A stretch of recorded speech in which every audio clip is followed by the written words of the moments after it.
بسم الله الرحمن الرحیم. الحمد لله رب العالمین و صلاة و سلام علی سید الانبیاء و المرسلین حبیبنا محمد و علی آله و صحبه اجمعین. بینندگان عزیز و گرامی، السلام علیکم و رحمت الله و برکاته. در خدمت شما عزیزان هستیم با قسمت دیگری از برنامه نسیم رحمت. مهمان همیشگی برنامه ما جناب حضرت مولانا عبدالسلام عابد هستند که عرض سلام و ادب و خوش آمدید دارم خدمت شما. شکر استاد.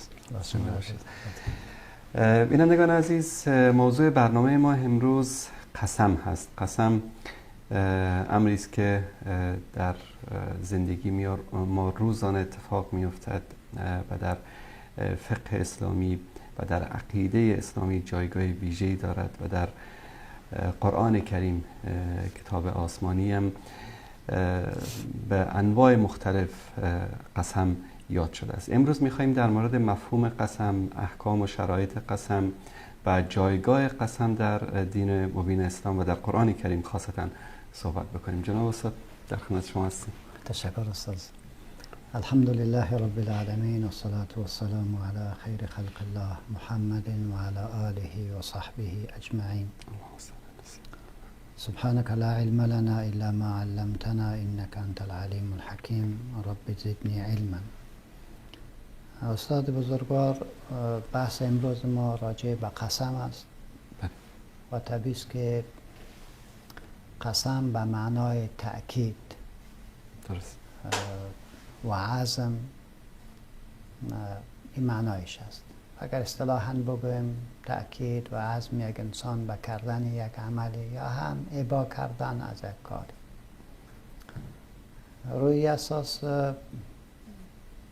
قسم وقت انسان میگیره که به اصلاح وادار کرده شود. درست. غیر از او خود ضرورت نیست. بنان قسم که وقتی که به معنای تأکید شد برای مخاطب که غالبا ما با او سر و کار داریم، از نظر صحبت و از نظر پیام باز میبینیم که هنگامی که صحبت میکنه و میخواه یک چیزی را عرضه بکنه، نوعی از تشویش را در جبین مخاطب آدم مشاهده میکنه. بنان به خاطر که اونو تشویش دور شوه به ادات تأکید رو میاره. میگم قطعا، مسلما، حقا، حتما. تو گپا میزنیم تا که تشویش دور شوه و صدق متکلم در حقیقت ثابت شوه. گاهی تشویش بیشتر میباشه و به خاطر از اینکه ضعف متکلم جبیره شوه باز میروند به اسما و صفات الهی و او سوگند میگیریم تا مخاطب را قانع بکنیم به مفهومی که ما را بیان داشتیم. درست. روی این تعبیر ما متکلم ضعیف و مخاطب قانع نمیشه. ضعف خود را به نام خدا و به اسما و صفات خدا جبیره میکنیم تا پیامی که برای سامع میتیم او را بپذیرد. به این مفهوم است که رسول ما صلی الله علیه و سلم در احادیثش ما را منع میکنه که این ظرفیت را که بر خود به نام خدا میبخشین باید به نام خدا بخشین، این را وش کنین به غیر الله تقویه نکنین. از این خاطر در یک حدیثی از رسول علیه السلام که امام بخاری روایت میکنه که روز حضرت عمر رضی الله عنه در کاروانی که پیامبر علیه السلام هم بود به پدر خود سوگند یاد میکنه. پیامبر علیه السلام دی سوگند حضرت عمر را مشنوه. وقتی که مشنوه باز میگه که ان الله ینهاکم ان تحلفوا بآبائکم. الله شما را منع کرده چون مسلمان شدی که به نام پدرت سوگند یاد بکنی. فمن کان حالفا فلیحلف بالله. کسی سوگند میگیره ناچار میشه، پس به نام خدا سوگند میگیره. او لیصمت و چپ باشد، ضرور نیست که بگیره. در حدیث دیگری که امام ابو داود ترمذی روایت کرده و امام ترمذی میگه هذا حدیث حسن. در اونجا میگه من حلف بغیر الله فقد کفر. کسی که به غیر الله سوگند یاد میکنه فقط کفر، در حقیقت کافر شده. و روایت دیگری هم است که فقط کفر او اشرک، بیت روایت دیگه فقط اشرک. این الفاظ در حدیث تغلیظن است تا بفهمانم مسلمانان را که به هیچ وجه اجازه از این را ندارند که به نام غیر الله سوگند یاد بکنند. این یک قضیه است که بر ما از نظر عقیدتی است درست. که به مسلمان جواز ندارد که به غیر الله و به اسماء و صفاتش بغیر به مخلوق سوگند بگیرد. مثلا بگه که به وطنم قسم است، یا به شرف، یا به وجدان، شرفم، به ناموسم، به پدر و مادرم، بس این چیزا را جور، یا به جان فرزندم، به جان فرزندم، بس کلش نارواست.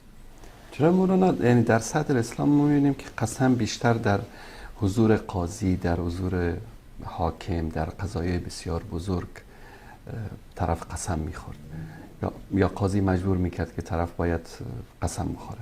اما امروز در همه مراحل زندگی می‌بینیم که در بازار، در کوچه، در صحبت‌های عادی مردم قسم یاد می‌کنن. استاد اول خویی که ضعف تربیتی بسیار زیاد شده.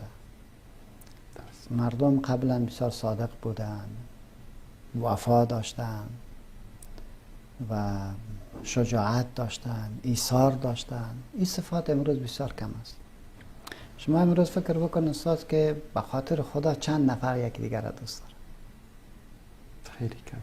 یعنی باور بکنن که این تلفن از در اختیار ماست، مثلا 500 نمره داری است.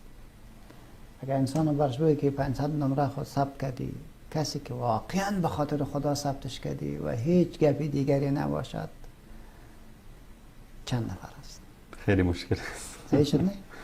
بله. یعنی ما اینقدر ضعیف هستیم. بنابراین وقتی که ضعیف شدیم سراسر پیام ما تاثیرگذار نیست و مخاطب به او قانع نمیشه. هر گپی که میزنیم تشویش مخاطب بیشتر است. کمی کتم صادق است. از این خاطر مجبور میشم به طرف سوگند میرم. به این خاطر است که رسول الله صلی الله علیه و سلم برای ما شما پیام از را واضح گفتن. در یک حدیثی از امام بخاری روایت میکنه از حضرت عبدالله ابن عمر رضی الله عنه و ارضاه، میگه یک اعرابی آمد از پیامبر علیه السلام پرسان کرد که یا رسول الله مل کبائر، گناه های کبیره چی است؟ پیامبر علیه السلام فرمود که الاشراک بالله، با الله شریک مقرر کردن. این مرد خدا گفت که ثم ماذا؟ باز چی؟ پیامبر خدا گفت که و حقوق الوالدین، اذیت کردن پدر مادر. قال ثم ماذا؟ باز دیگه گناه کبیره چیست؟ پیامبر خدا یمین الغموس، یکی از انواع قسم. انواع قسم. وقتی گفت که غموس، حضرت عبدالله ابن عمر میگه که ما گفتم و مالی امین الغموس یا رسول الله، یمین غموس چی است؟ پیامبر قال الذي يقطع مال امرئ مسلم هو فيها كاذب. سبحان الله. پس تو مال یک مسلمان رو به نام خدا از پیش بگیری به شکلی که یا بفروشی یا بخری، هر بانی که کردی او را به نام خدا وادار کردی که در معامله نام خدا را سپر جور نکن، این کارا نکن. به این تعبیر از گناه های کبیره است، از گناه های کبیره است. قرآن کریم هم در سوره مبارکه مائده یک تعبیر بسیار جالب میکنه. اول خود میگه یا ایها الذین آمنوا لا تحرموا طیبات ما احل الله لكم. خدا که چیز را پاک کرده شما چرا را حرام میکنید؟ خود استفاده بکنید. و کلوا مما رزقکم الله حلالا طیبا واتقوا الله الذی انتم به مؤمنون. این پیامی است. بعد چون رواجی تو بود یک نفر میخواست که والله بالله قسم است این چیز دیگه نمیخورم، نام خدا را برای من شی قرار میداد. درست. الله متعال این را تشریح میکنه که ببینین لا یؤاخذکم الله باللغو فی ایمانکم، الله شما را مؤاخذه نمیکنه با سوگندهای لغوتان که معنا و بستر ندارد. درست. ولکن یؤاخذکم بما عقدتم الایمان، ولی در روز سوگند شما را مؤاخذه میکنه که با نیت جدی باشیم و جدی او را گرفته باشیم. باز سوم قسم در اینجا ذکر نیست، یعنی دو نوع قسم به ما داد: قسم لغو و قسم منعقد. قسم لغو به نزد احناف یک تعبیر داره، به نزد جمهور علما دیگه تعبیر. عجیب. علمای جمهور میگه که قسم لغو همانا قسم است که حسب تعبیر حضرت ام المؤمنین عایشه رضی الله عنها که بگه به زبانت جاری میشه: الله والله سهیچ نمیره قبل والله که ترابانم که شور بخوری ساعت که امروز میمانیم است یه نوی کپایی که ما هست. این میگه قسم های لغو است، قسم های لغو است و اثر سرش مرتب نمیشه و بستری هم نداره. امام ابو حنیفه میگه نه، نام خدا را از زبان جاری میگه قسم بک است. میگه قسم لغو عبارت از سوگندی است که ابزار شناختت غلط بکنه در تایید معنا.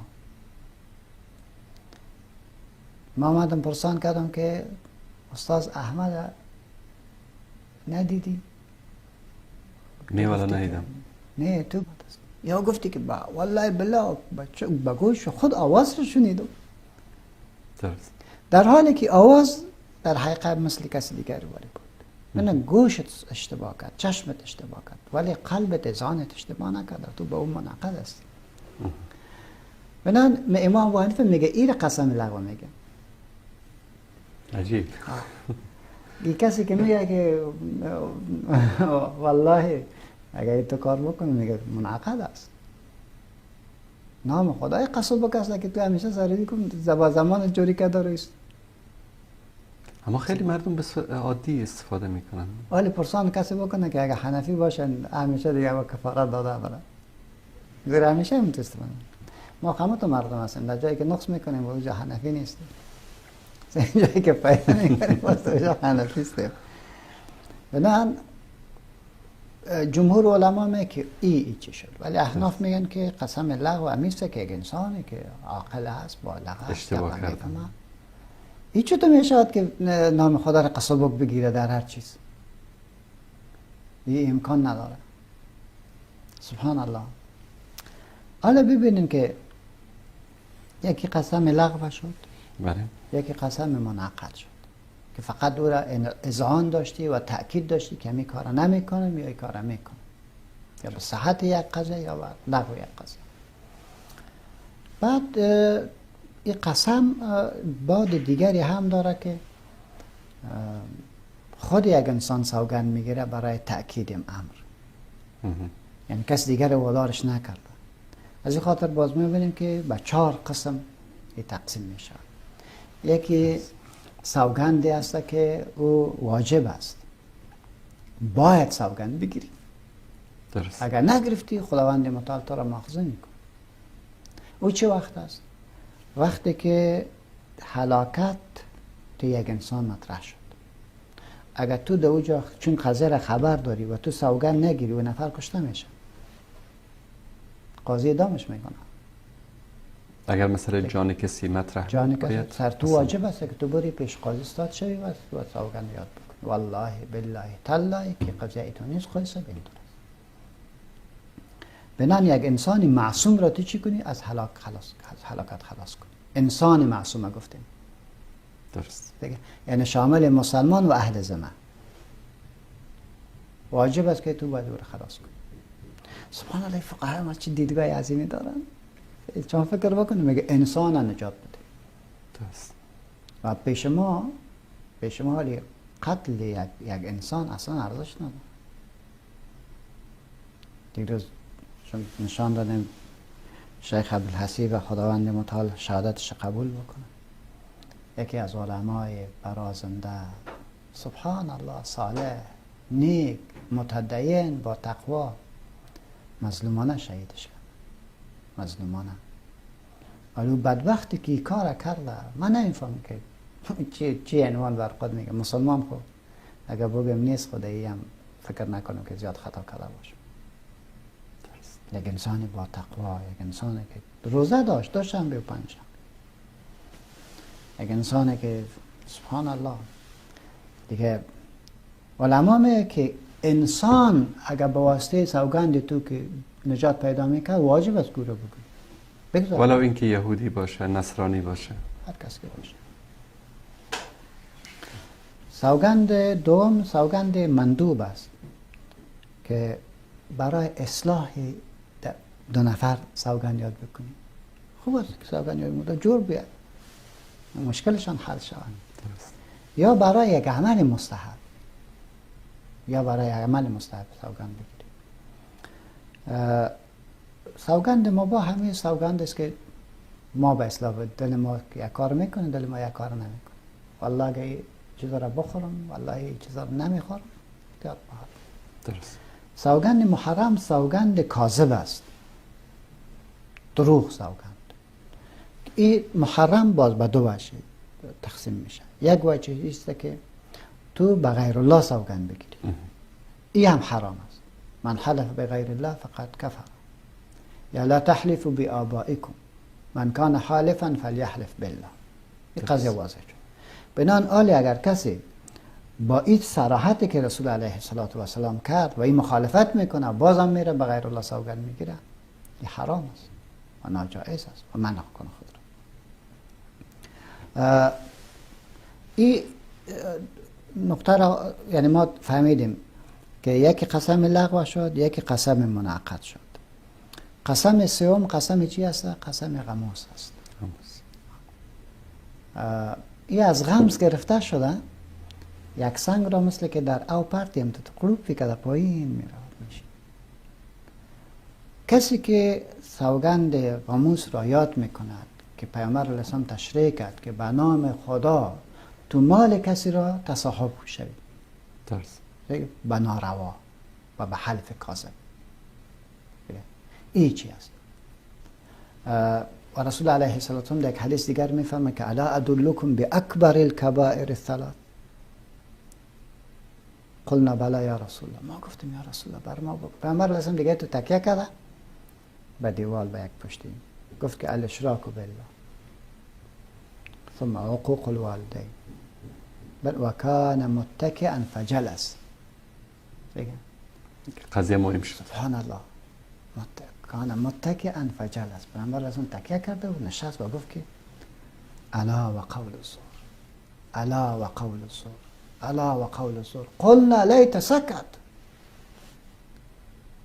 از بس تکرار کردن. سبحان الله. خب این قول زور چی است؟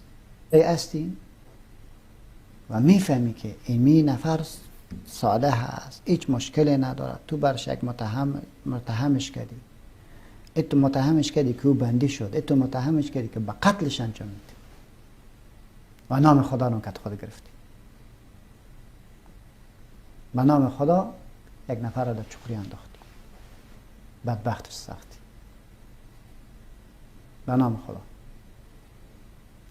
رسول علیه السلام میگه که همه قد تکرار میکرد، همه قد تکرار میکرد. قلنا لیت سکت. کاش که چوب شا پیامبر. در سوره مبارکه مائده بر ما این باد قسمه که در بین تعامل انسانی است ایره یادآور میشه. درست. کی سه قسم شد؟ لا یؤاخذکم الله باللغو فی ایمانکم ولکن یؤاخذکم بما عقدتم الایمان. حالا سوگند خو یاد کردیم، یگان بار ما سوگند یاد میکنیم از یک شیئی که او جوازش داره و باید استفاده کنیم، و یا یک کاری هست که ما سوگند یادیم که نمیکنیم در حالی که کردنش بهترتر است. این سوگند ها میگه باید برداشته شود. وقتی که برداشته شود نام خدا چطور میشه؟ خب به نام خدا گفتی والله بالله این قسم است اینی کارو نمیکنم، در حالی که کردن از او چی است؟ ثواب است. درست. بری میگه والله بالله قبل پشت فلانه امام نماز نمیخونه، بعد که دیگه کلمه رو گفت نمیخونه، چرا نمیخونی؟ والله خب قسم یاد کرد. والله بالله قسم است که خانه کاکایم نمیرم. قطع صله رحم. قطع صله رحم میکنی. خانه همشیریم نمیرم. قطع صله رحم میکنی. تو باید بروی. بنان وقتی که چنین کار شد میگه با او اتیان بکو، با چی؟ با عمل خیر و سوگند را بشکنه. حالا نام خدا چطور میشه؟ نام خدا هم تاوی میره؟ نه، احترام به نام خدا کفاره داره. کفاره چی است؟ احترام گذاشتن به نام خدا.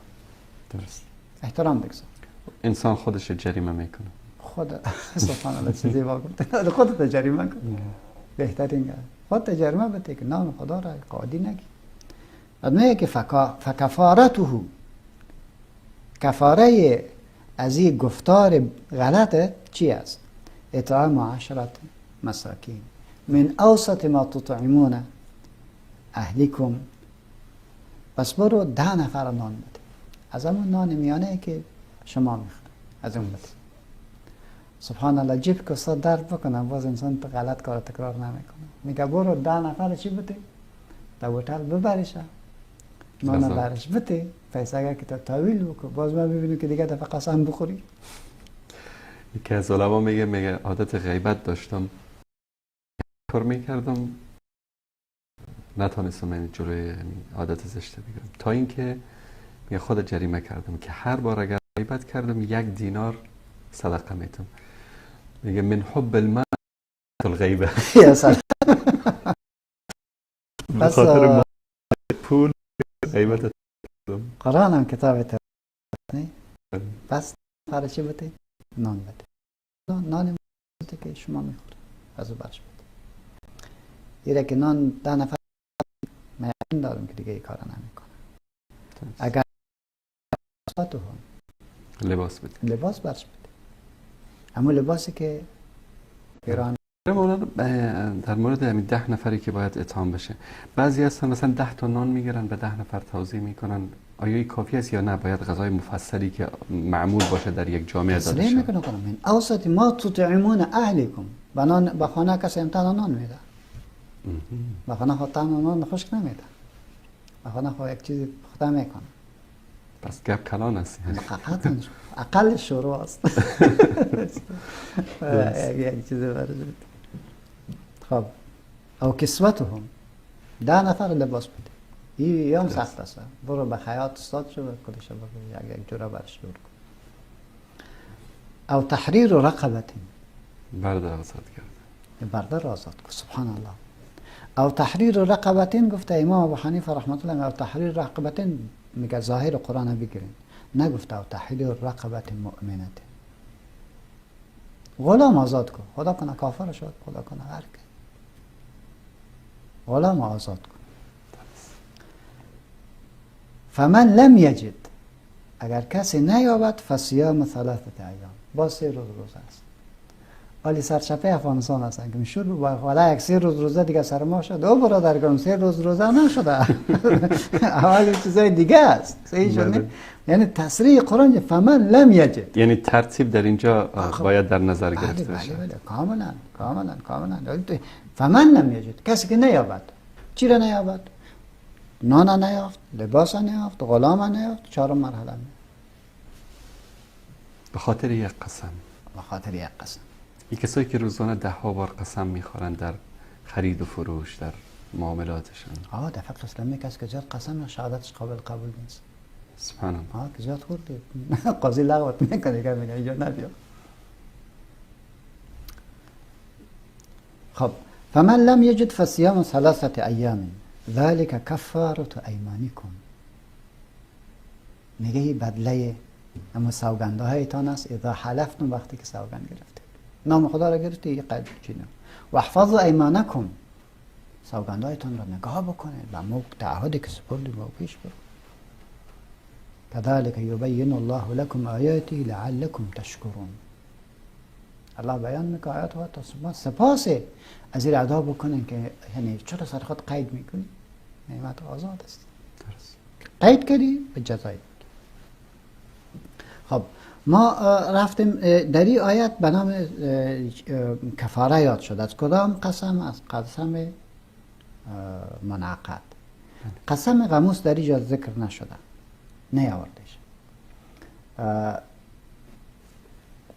رسول ما صلی الله علیه و سلم در یک حدیث همین چی را ذکر میکنه؟ گناه های کبایر رو. باز میگه که اینی مردم است که خداوند متعال با آنها سخن نمیگوید. باز بیان میگه یک کسی که یمین غموس بخورد و او کفاره نیست جز توبه، فقط توبه بکن به نام خدا کسی والله بالله این قسم است این 5 رپیت به ما حلال باشد دیگه گوشت خوب باشد 5 رپیت نگرفتی 100 رپیت گرفتی. این قسم غموس است و مت انسان در قعر آتش میرود جزی که به الله سوگند گردن خود را بگذاریم سجده بکنیم و بگیم الله مغفر کن. دیگه این به 10 نفر مسکین 100 نفر مسکین نمیشه، چون از نظر خبث عقیدتی و اخلاقی است باید اصلاح بکنیم و تعهد انسان بسید که دیگه تکرار نکنه قطعا. پس نکته دیگه که باید قابل یادآوری است که یک نفر خودش سوگند میگیره، خودش خو نیست حالت پیدا کرد، یکیش چنان بد که باید توبه بکنه. الله متعال ما شما نگه که نام خدا را برای فریب دادن یک انسان استفاده کنه. درست. یکی که نام خدا را استفاده کنه به کردن یک کاری به نکردن، که 3-4 چیزات سر داد. میگه اول خود نگاه خدا و احفظ ایمان. درست. 2 اگر از کاری که تو خدا منع کردی او بهترتر بود، به خیر بود، به خیر صلاح جامعه بود، به دین و شما دیگه نکنیم بگن نام خدا رو وسیله قرار بدین که این کارو نکنیم. بریم دیگه کفارش بپرداز که 4 مرحله خدا داشت. خب این خود کسی بود که خودش سوگند یاد میکنه. کی سوگند میدهد یک قضیه دیگری است. هیچ کس حق نداره که کسی را سوگند بدهد جز قاضی. چه؟ هیچ کس حق نداره. یعنی کسی دیگری بر تو را بالله قسم میتونم که بگو، چیکار است بگو که بر من سوگند میدی؟ ملزم نیست که بگو که والله بالله، الزام نداره. الزام از طرف قاضی است. درست. اگر کسی دیگری را از جان خود کسی را سوگند میدهد در حقیقت به مسند قضا شده است و جانب مقابل مکلفیت هم نداره که باید جواب بده. یعنی اگر کسی ما را قسم بده به این شکل بر ما اجبار نیست که قبول بکنیم. اجبار از طرف سرکی است. اجبار در پیش قاضی هم اجبار نیست، ولی در پیش قاضی باز حکم تغییر میکنه. یعنی به این معنا که یک کسی ادعا کرد که این موبایل از ماست، درست، باید دلیل بیاره. او دلیل آورده نتونست، خود به خود به کسی که منکر است با او سوگند راجع میشه. البینة علی المدعی والیمین علی من انکر. پس او سوگند میگه. اگر سوگند یاد نکرد کسی که ادعا کرده او مالزم میشه. سبحان. خب یک پهلوی قضیه بود که الحمدلله ما شما از پیش گذاشتیم و خداوند متعال به هم ما شما توفیق عنایت بکنه که از سوگند خدا دور نگاه بکنه. اگر اجازه بدین یک میان برنامه ببینیم، شما نفسی تازه بکنید. بینندگان عزیز گرامی، میان برنامه میبینیم و بعد از آن با نسیم رحمت دوباره در خدمت شما عزیزان خواهیم بود. با ما همراه باشید.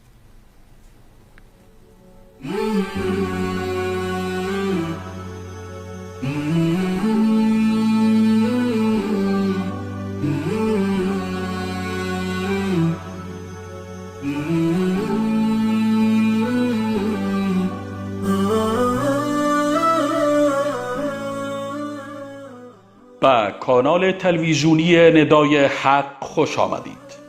اگر تا کنون عضو کانال ما نشده اید لطفاً کانال ما را سابسکرایب نموده و دکمه زنگوله را فشار دهید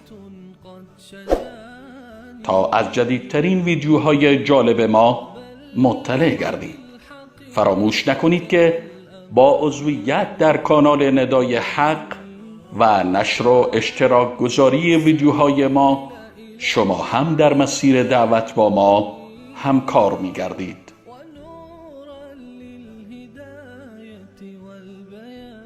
ندای حق، ندای توحید و حقیقت.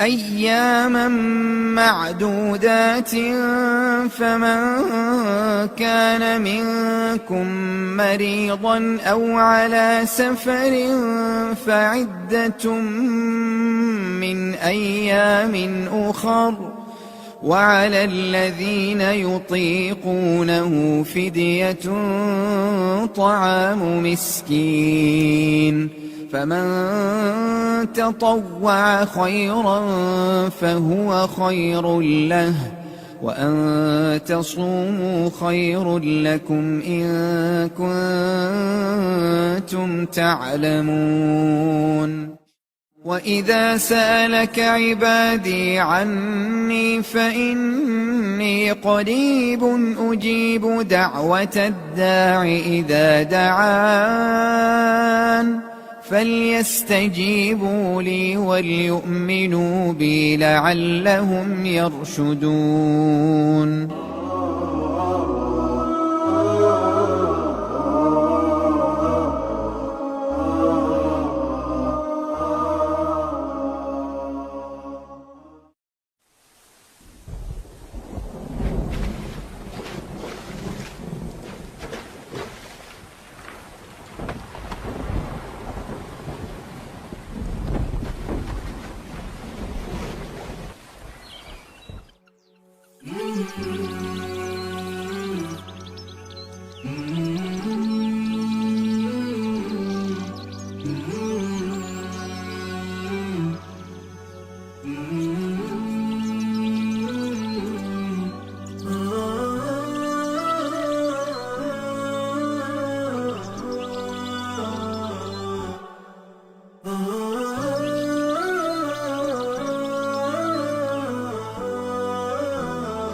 الحق صوت قد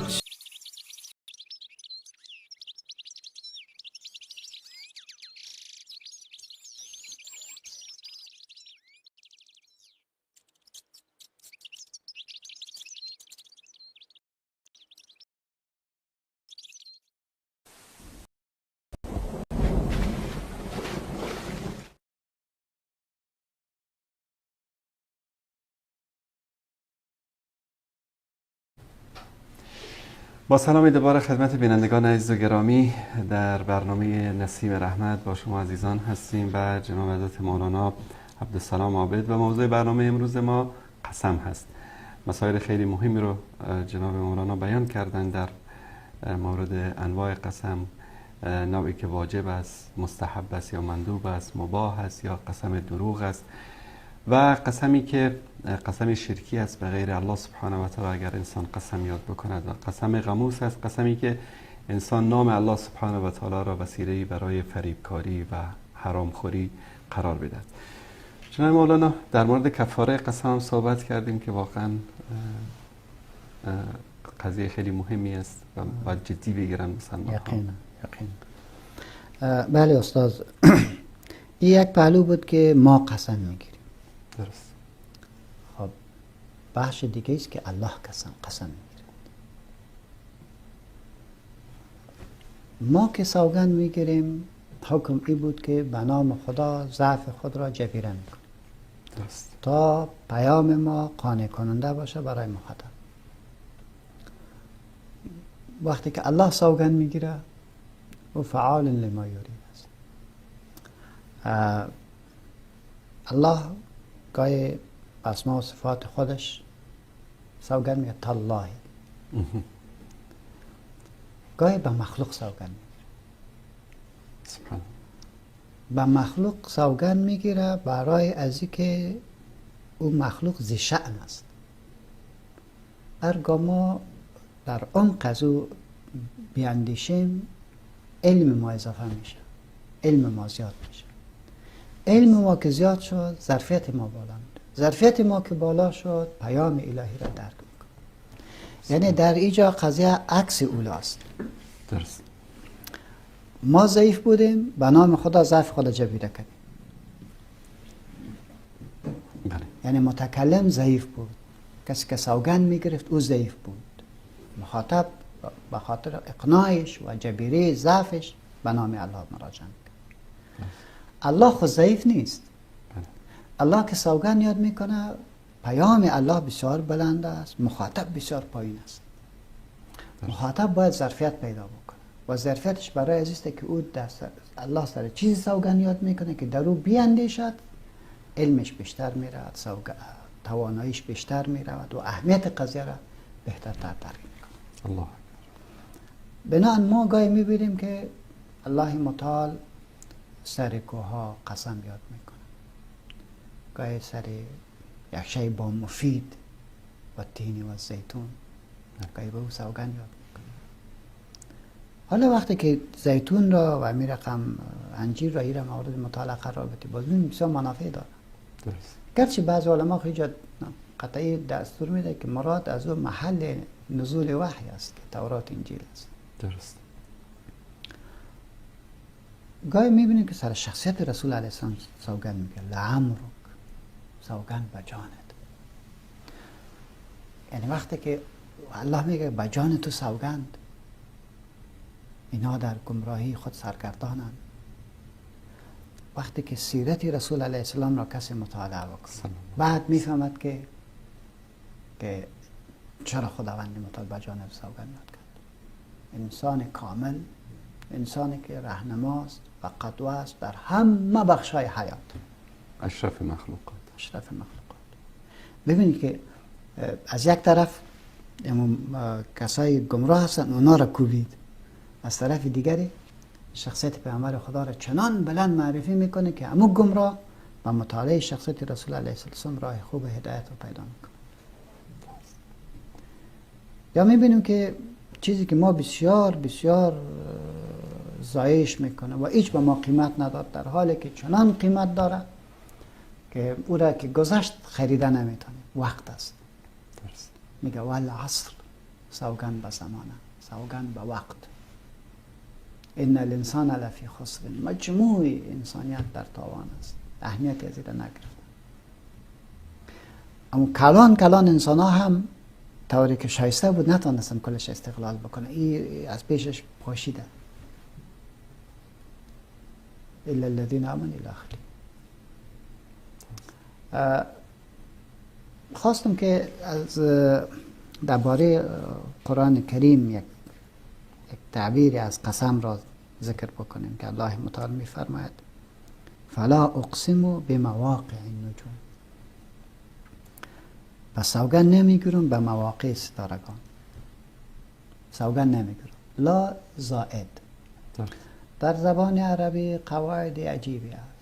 هر قدر که حرف زیاد می شود مفهوم چی میشه؟ تقویه میشه، معنا تقویه میشه. بنان در اصلش طور است، اقسم به مواقع النجوم، سوگند میگیرم به مواقع ستارگان. لا اضافه شد، زائد شد. جالب است که پیام قبلی را عجیب ذکر میکنه، عظمت شأن خود را ذکر میکند. افرأیتم ما تحرثون اانتم تزرعونه ام نحن الزارعون. دیگه یکی پی دیگه میده. در آخرش میگه که فلا اقسم، فای تعقیبیه، میگه پیام های گذشته را در نظر بگی چی زیبا و چی روشن است. بنابراین فلا اقسم به مواقع النجوم، پس سوگند نمیگیرم به مواقع ستارگان. چرا؟ قضیه واضح روشن است و جای شک وجود نداره. چرا سوگند؟ اگر بلا ضرورت شما وادار میکنه که سوگند بگیرین و انه لقسم الله تعالی عظیم، و این سوگند بسیار بزرگ است که جایش نیست، اصلا مناسبت نداره، قضیه واضح است. خب باز هم شما سوگند وادار کردین به سوگند گرفتن. این سوگند بسیار سوگند بزرگ است. این قسم بسیار بزرگ است. یادت میشه که معنا را تو بگیم که اقسم به مواقع النجوم، لا را زاید لا نافیه گرفتیم، نافیه بگیریم. فلا اقسم به، سوگند نمیگیرم به مواقع ستارگان. یک تعبیر فلا اقسم، پس سوگند نمیگیرم چون قضیه واضح است، به مواقع ستارگان. و اگر بگیرم و انه لقسم الله تعالی عظیم، این سوگند بسیار بزرگ است. لا را زاید بگیریم با تعقیب قضیه گذشته اقسم به مواقع النجوم، اکنون دیگه سوگند میکنم به مواقع ستارگان. ببینین که و انه لقسم لو تعلمون عظیم، خوب متوجه باشین که سوگند بسیار بزرگ است اگر بدانید. چرا او چی است؟ یا سوگند سر چی یاد میکنه؟ انه لقرآن کریم، این قرآن با عزت است. کریم استاد صفت مشبه است. صفت مشبه به معنای اسم فاعل هم میاد، به معنای اسم مفعول هم میاد. انه لکتاب مکرم، انه لکتاب مکرم، این معنی که باید تکریم شود. سبحان الله. اگر سوگند بگیرم سوگند بسیار بزرگ است. بدانین که قرآن چی است؟ عزت دهنده است. اسم فاعل بگیرید. انه لکتاب مکرم، کتاب است عزت میدهد. چگونه عزت میدهد؟ انا انزلناه فی لیلة القدر و ما ادراک ما لیلة القدر، لیلة القدر خیر من 1000 شهر. سبحان الله. شبی که نازل شد صاحب عظمت شد، ماهی که در او نازل شد صاحب عظمت شد، پیامبری که بر او نازل شد صاحب عظمت شد، و انسانی که عمل بکنه صاحب عظمتش. انه لکتاب مکرم، عزت دهنده است. شهر رمضان الذي انزل فیه القرآن، در حالی که در ایام در ماهای محرم داخل نیست، ولی نزول قرآن از اونا که بلندش کرد. سبحان الله. من قرأ القرآن و عمل بما فیه البس والداه تاجا یوم القیامه. حتی پدر و مادرش. خود حافظ قرآن کریم مسکوت عنه قرار میده. و با او حدیث دیگه چی میگه؟ یقال لحافظ القرآن اقرأ و ارتقی، بخوان و برو بالا. فإن منزلك في آخر آیة تقرأها، در آخر جایی که قرآن خلاص میشه اون جایی است. اقرأ و ارتق به معنی زینه نیست استاد، که از زینه به زینه، اگر دی زینه بند شوی خودش بسیار سخت است. نه از یک مرحله حیاتت به مرحله حیات دیگه داخل شد، که انه از یک طبقه به دیگه طبقه. یک مرحله حیات ما طفولیت بود، کاردستی خوش ما می آمد، حقیقتا خوش ما نمی آمد. بس موتر کاردستی اگر با یک تفریقی موتر کاردستی و این موتر هم تو خوب قیمتی چندین میلیون، کدامشو میگیره؟ کاردستی. مرحله دیگه شباب است، جوانی است. زمین میگم استاد شور نخوری که ما آمدیم دیگه. یا میگن آسمان بالگرد میزنه. من یک روز تیر میشدم، یک جوان از دیگه ما تو بسیار پیچی عجیب میرود. کسی چیزی که من گفتم غرضش نگی این چی خودش است. نمو فکر خودش است، دروغ نمیگه. دوران مراقم است. بیخی میگم ما تو را است. بنان این هم عجیب زندگی است، عجیب حالتی است. باز که از این خلاص میشه که همین 40 ساله که شد، همین 40 ساله که شد، همون روز که 40 ساله میشه به زندگی تغییر میاد. تک میکنه، باز میفهم، باز نمیفهم. خودم میفهمه که چی گفت شد. یعنی از اون بعد دیگه مردم ناامید نکنین جناب مولانا، 40 سالگی اوج جوانی است. نمیدونم. خب یعنی تکمیل عقل است، انسان مسئولیت‌های خودم میفهمه که حالی چی گفت است. باز دیگه رقم میشه، هر قدر که ریش سفید میشه حتی اقا تاثیر میکنه که 2 نفر جوان جنگ کنه و یک ریش سفید هم جا باشه. کلیگه ریش سفید هم علامت تو خوی جا بودی، تو خوی جا میشه. و رسول ما صلی الله علیه و سلم میفرماید که هر باری سفید دست مرا الله میگه با ما بلند بکنه، حیای میاد که جوابش نداد. سبحان الله. بس ببین عظمت پیدا. برای این نفر گفته میشه که بخوان و بالا بری، انت مراحل طی کن. ولی ما همین 3 مرحله را فهمیدیم. نوجوانی و طفولیت ما بود، جوانی ما بود، دیگه ریش سفیدی ما بود. دو طرف دیگه چه مراحل است؟ بسیار مراحل است. ما کم میفهم، قد ما در این باب کوتاه است. انه لقرآن کریم ای مکرم. عجیب است. امام صدقات رحمت الله علیه میفرماید میگه که انا انزلنا فی لیلة القدر، میگه در این کتاب که پیش شد برای یک حاکم، میگه اونجا سرنوشتش داده میشه. اگه عمل کرد 80 چند سال در حقیقت نظام نگاه کرد، سبحان. اگر حفظ کرد یک بار سر قرآن عمل بکنن ضمانت میکنن در حقیقت چند سال، 83 سال چند ماه. این یک کتابی عجیب است که به وجه درست یک بار تطبیق شد، یک ضمانت است. و کی 80 چند سال حکومت کرده؟ هیچ کس. نه درست. هم یک ضمانت میتن. و اگر ایتو بگیم و انه لقرآن کریم به معنای مکرم، اسم مفعول بگیم، عالی تشریح میکنه. خودش کتاب با عزت است. چطور؟ فی کتاب مکنون، بس در لوح محفوظ است. این تو کتابی است که در جای والا مقام خاصی در لوح محفوظ جای دارد، خاص، یک جای خاص. ولی فکر بکنید که خداوند متعال با او عظمتش برای کلام خودش که قرآن است امت یک جای خاص دارد، فی کتاب مکنون. چنان جای بلند است که لا یمسه الا المطهرون، دست ناپاکا به اون نمیرسد. در جای بسیار اما تو زیبا محفوظ، تو یک جای محفوظ که لا یمسه الا المطهر. از این خاطر علما میگه که میگه قرآن کریم را به وضو دست نزنه. کسی بگه که والا این آیت تعلق میگیره به ملائکه، ملائکه خو است، برای تو هم پیام است، از ملائکه است. چرا؟ تنزیل من رب العالمین، این کتاب نازل کرده شده است از ذاتی که پروردگار کل عالم است. افبهذا الحدیث انتم مدهنون، آیا با این سخن میخواین که لشم خود بیرون بکشین و مسئولیت نگیرین؟ استاد یک روز در حرم بودیم، یک نفر از دیگه همونطور چاربلا خود انداخته قرآن کریم گرفته دیگه. ما برش گفتم که ادب رعایت کن، نکن، که برو قرآن عملش مهم است، تلاوت که رقم بکنیم میشتن.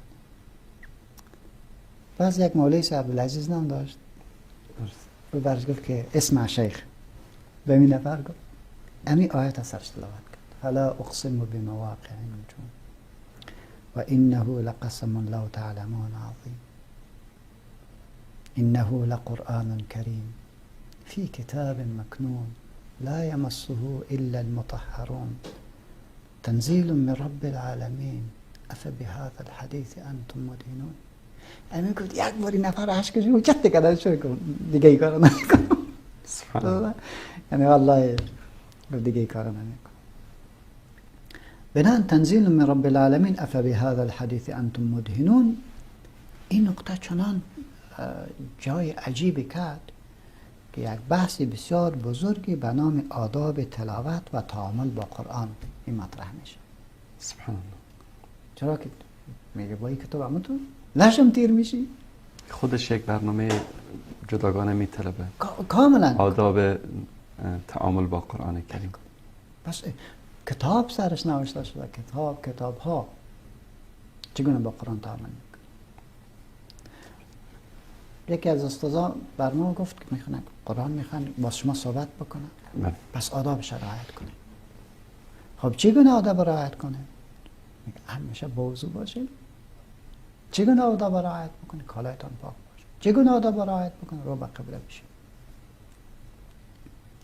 چگونه رعایت بکنیم؟ عطر استعمال کنیم. شما با اینی مقدمه چینی برین قرآن تلاوت بکنید، با ببین که قرآن که چگونه صحبت میکنه، چی برات میده، عالم از معنا را برات میده، عالم از معنا را که تلاوت میکنیم میدیم. یک استاد ما بود، خداوند متعال زنده داشتم، انشاءالله زنده است. او قرآن که تلاوت میکنم تو میشه باور بگو 1 ساعت هیچ ورق هم نمیزد میرفتم. سبحان الله. یعنی قرآن کریم هم یک کتاب عظیم است، تنزیل من رب العالمین. همین صفت کافی است. بسیار عجیب است. واقعا که نعمت بسیار بزرگ است که الله برای ما و شما داده. بسیار بزرگ نعمت است. هیچ نمیتونیم که شکرانی از این کتاب را ادا بکنیم. الله متعال توفیق مزید را برای ما و شما عنایت بفرماید. آمین. خوبی ها را رب العالمین نصیب ما بگرداند. فهم زیبای از این دین را، از این کتاب را نصیب ما بگرداند. و الله متعال قرآن را شفیع گناه های ما بگرداند. خالد بن ولید رضی الله عنه وقتی که مریض بود میگه مبارک چی شد؟ قرآن کریم گرفتم سینش بچه کرد، باز بوسیدش، گفت که جنگ ها مرا نگذاشت که تو را همیشه تلاوت میکنم. جنگ هم عجیب است، جهاد فی سبیل الله. صحیح شده؟ نگذاشت میگه که تو را تلاوت میکنم. کاش که همیشه تو را تلاوت میکرد، اما تشکش میکنم. ولی بیاین پرسان بکنیم که عزیزم چند روز از رمضان گذشت؟ امروز 10 رمضان است، نه؟ 11 رمضان. اگر پرسان بکنیم یک کدام پاره قرار داریم، چند دفعه قرآن خلاص کردیم؟ سبحان الله. سبحانك اللهم وبحمدك استغفر الله اشهد ان لا اله الا الله استغفرك و اتوب الیک. جزاکم الله خیر. تشکر میکنم از شما جناب حضرت مولانا. تشکر از شما بینندگان عزیز و گرامی که تا این لحظه با ما همراه بودیم.